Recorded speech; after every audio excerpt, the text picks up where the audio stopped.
I would like to ask all of you to raise your hand if yesterday you exchanged any of those paper dots at the networking.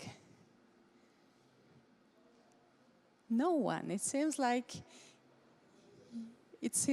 you are not a gamer kind of participants, but it's okay.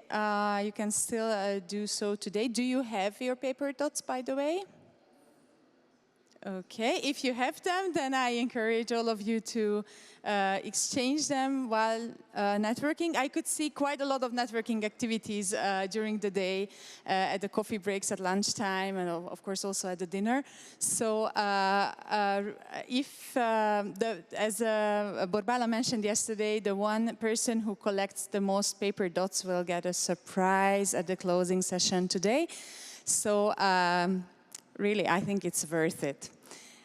Okay, but anyhow, of course, networking without the paper dots is also very valuable.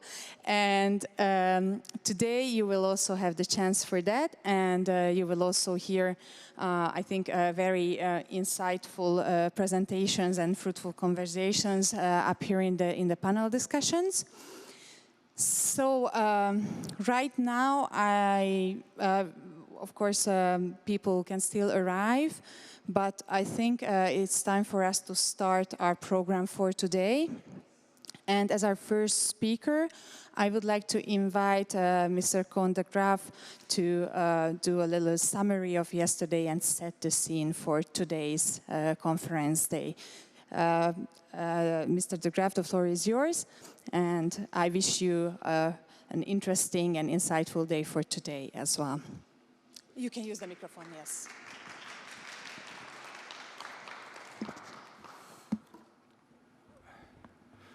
Good morning, everybody. We start with a small group, but I'm confident that it will get larger.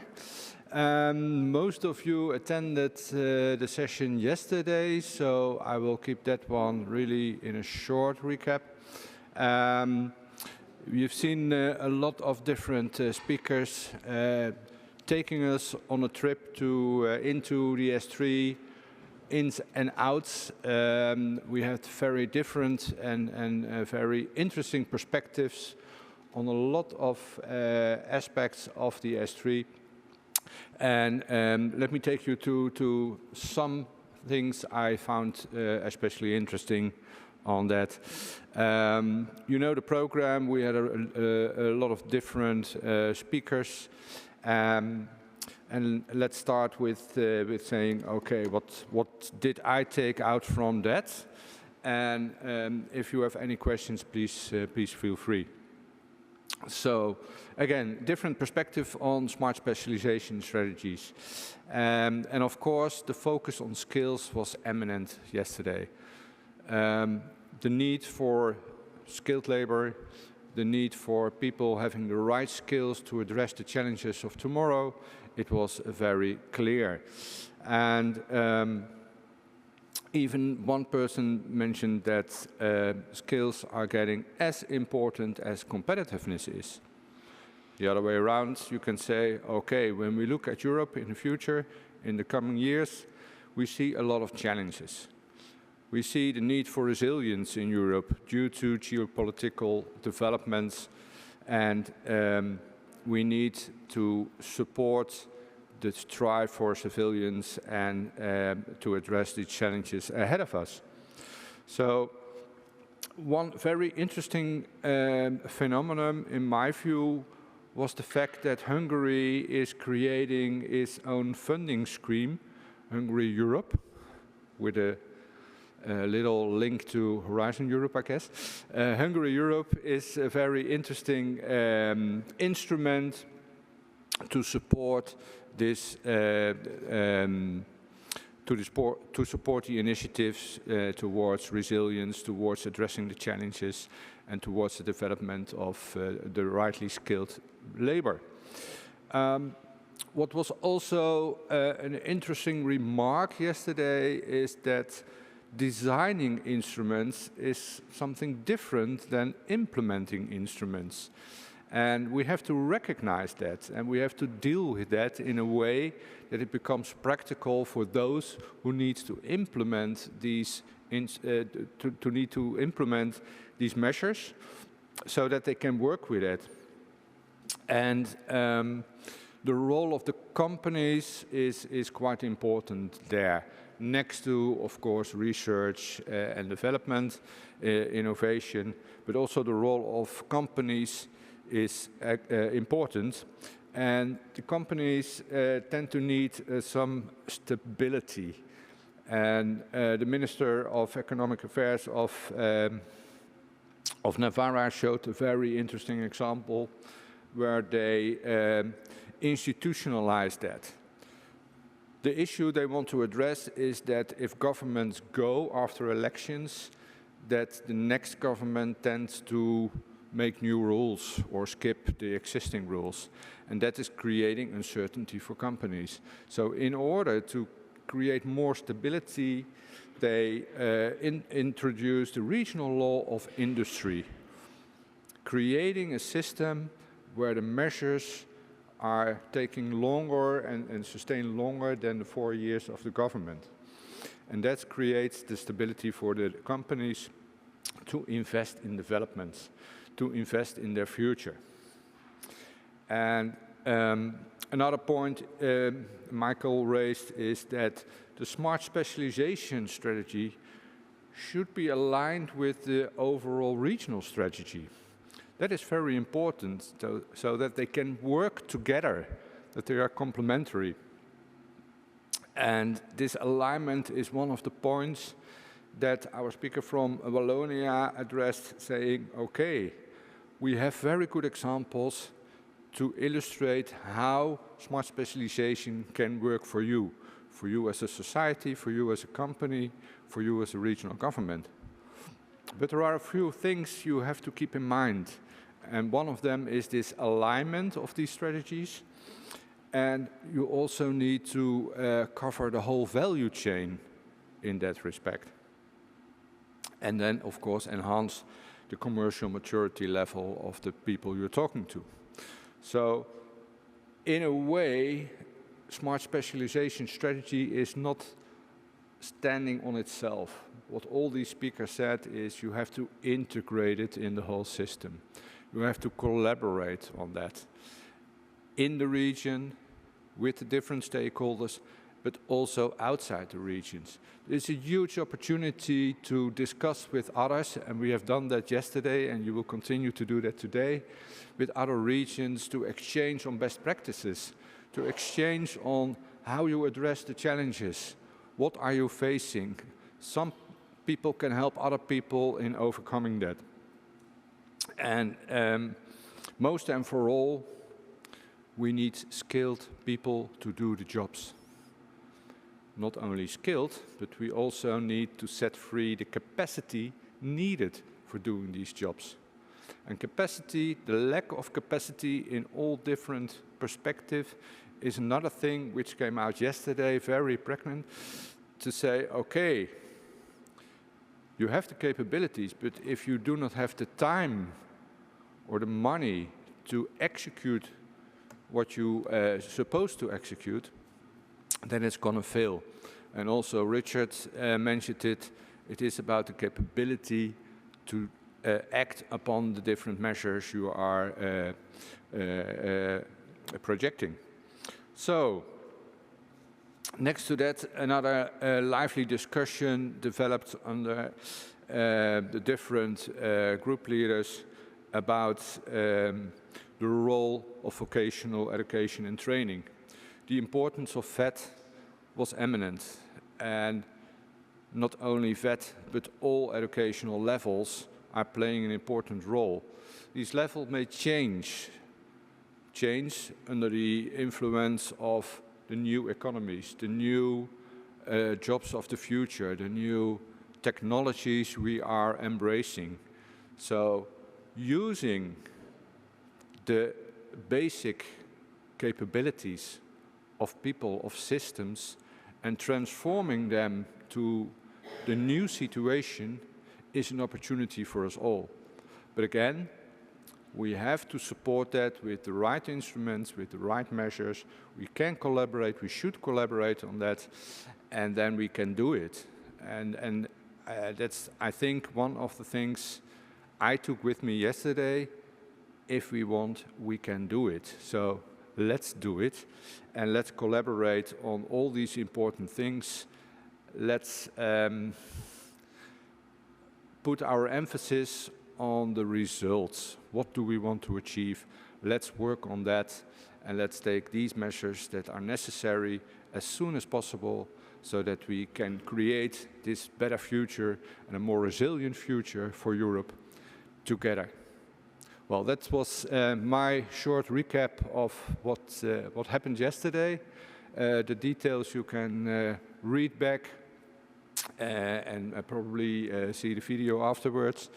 It's all taped, so it will be distributed, I guess. And then I'm heading up to give you a short presentation on the S3 CoP Observatory. As said, the S3 CoP Observatory is one of the measures. One of the measures to support the S3 communities. You probably heard of the communities of practice, supported as a flagship initiative by DG Regio, covering a lot of thematic areas. We have 39 thematic partnerships in Europe, involving 195 regions in Europe, covering, let's say, all the 4 thematic platforms, and by that, almost every topic and almost every challenge we face in Europe on these different thematics. And these flagship initiatives, Smart Specialization, Communities of Practice, is assessing the current needs and the future needs, is supporting you in an analytical approach to the policy dialogue, and is also providing you with hands-on support for the partnerships involved. And one of the measures taken is to give you a very good observatory where you can find anything you need from another region. And now I would like to, can I start the presentation, Dora? Just click it. Yes, it is here. Welcome coffee we had. This is me. And that's it. Okay. Well, my name is Coen De Graaf. I work for Idea Consult based in Brussels. Just a few words on Idea Consult. You can read here our distinctive values.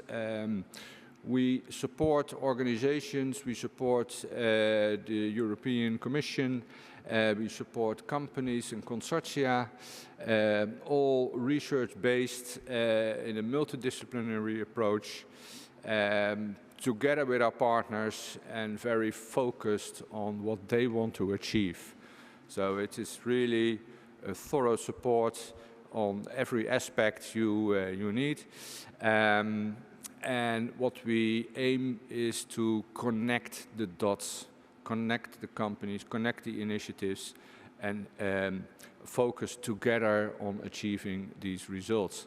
So we are not about just numbers, we are not about just writing proposals. On the contrary, we want to be involved, we want to be your partner, we want to be looking at the content and achieving results with you. So this is an overview of our expertise. As you can see, it's rather broad. In Brussels, we work with around 80 people in different groups and entities, covering all these thematic areas you can think of. I am specialized in innovation, competitiveness, and sustainability, and that's one of the departments within Idea Consult. And together with a group of 20 colleagues, we try to help you in achieving your results in an international context. So, talking about the observatory, As said, it is built together or in collaboration with DG Regio, and it identifies the priorities from the different regions. So it's a very good starting point of looking at partners in Europe for your potential project. Well, some technicalities about the use of AI, but again, AI is great, but we still look at it from a people's perspective, check what is written there, and make sure that this human control point and human intervention is done properly. So we had a kind of observatory in the past. Hold on, that's too quick. And that was relying on the regions providing information. That's one. The accuracy was sometimes very good, sometimes less good. Of course, the regions are putting emphasis on the points they like to put emphasis on, and some regions didn't even provide information, so it was not always very complete in the past.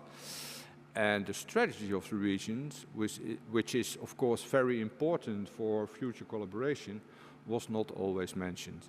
So the new observatory tries to tackle these issues and build it quite new. So if you go to that website, you will get a menu where you can choose from different angles and find the right thing. So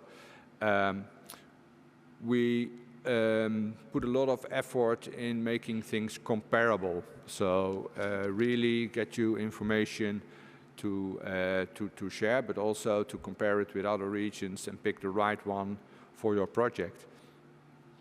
We make a list of all the priorities per region so that you can say, okay, this might be important to me, but is it also important to this potential partner?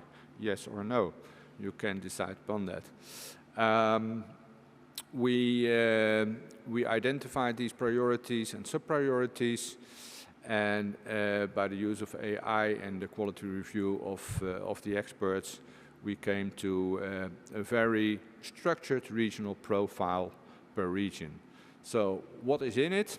You can see the different statistics, the size of the regions, the number of inhabitants, and all kinds of these numbers. You will see an overview of their S3 strategy in headlines, the thematic platforms they are covering in that, the label of the different ecosystems present, and that is it mature or less mature, and so on and so on, and their smart specialization priorities. Next to some details about what are the activities within the S3 CoP community, who is the contact point for this region, and some additional information if provided. So in one website you have a very complete overview of the different regions in Europe. You can pick your choice there and say, okay, I like to get in touch with this or that region to collaborate on my potential project and discuss that with them. And that, of course, aligns with tackling together the challenges we face in Europe. So this is an example of how that looks. And the selections you can make, you can filter by different options. You also see in green the coverage of this new observatory, so that is very large and very much increased in the last version. And the other way around, sorry. This is just an example of how that could look like. If you select agri-food, then you get a few options. Then you can dive into Walloon in Belgium, for example, or Catalonia. And then you can see what their specialization strategies are.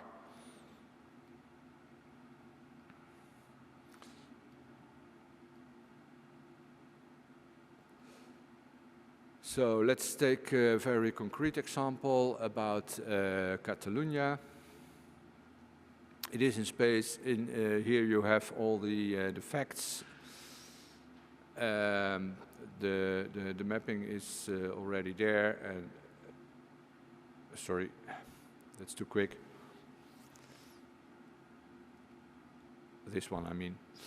And here you have an overview on one page of the different things you can find in this observatory, which is, of course, always subject to further improvement.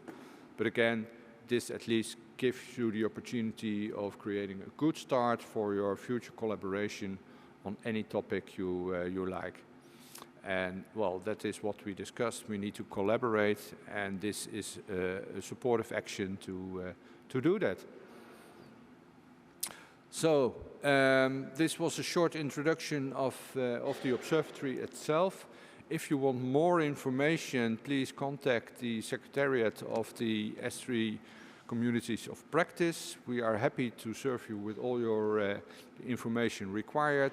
Any questions you might have, you can address to me and my colleagues.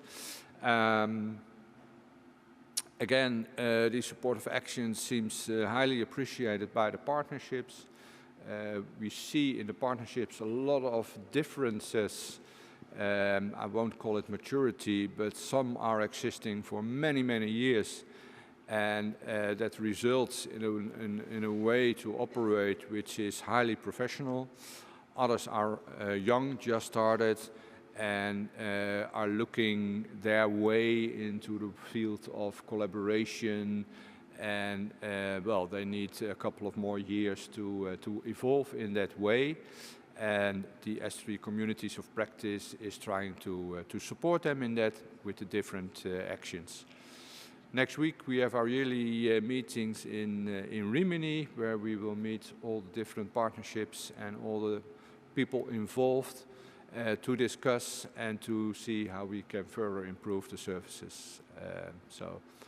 Maybe I see a couple of you next week in Rimini, and otherwise don't hesitate to contact us for more information.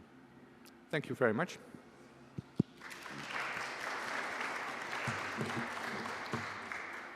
Thank you very much, Mr. De Graaf. Are there any questions at this point? Maybe not right now. Okay, then let me ask, how many of you have ever used this website, this Community of Practice website? Good, okay, thank you. May I ask, what did you use it for, or what kind of information you were searching on this website?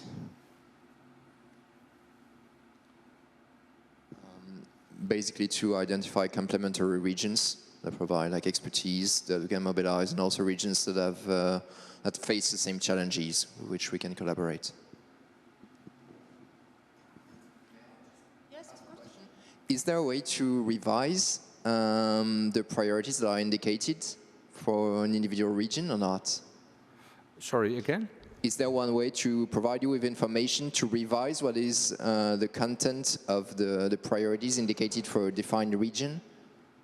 Can we correct the information on the platform? Yes, of course, sure. Of course, anytime. So the different partnerships also have their own websites, expressing what their topics are, what the thematic issues are they are trying to address. It is a lively document, so it's always open to improvement. So please feel free to do so.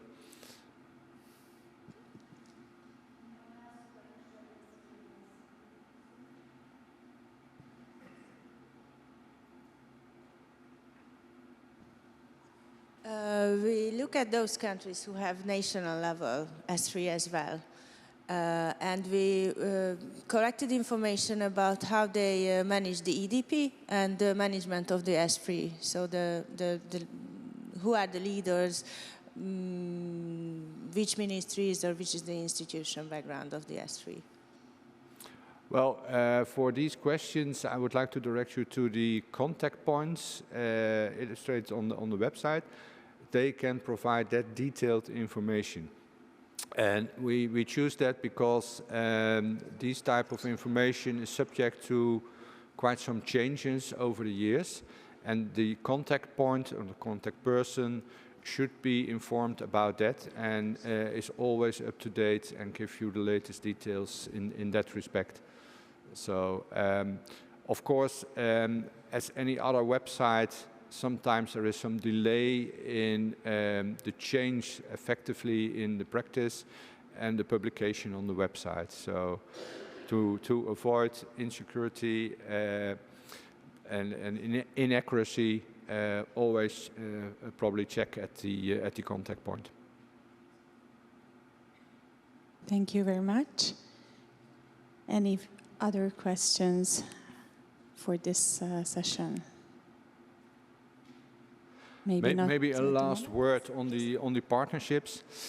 If your region is trying to address certain challenges in their regional development related to S3, the S3 partnerships are a great opportunity if you would join them on these thematic areas, because they are really focusing on certain topics, addressing the challenges on these topics, and this is a great way to put your questions into that partnership and work together with that partnership on certain challenges.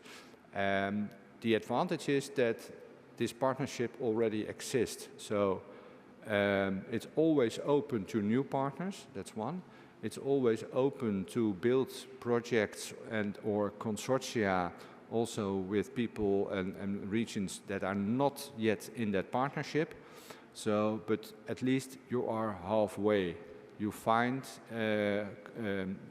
different regions competing and struggling or working on the same topic as you would like to do. So if you have a chance, I really would recommend you to look into it and probably join a partnership and address your questions there. Thank you. Thank you very much, Mr. De Graaf. I think a round of applause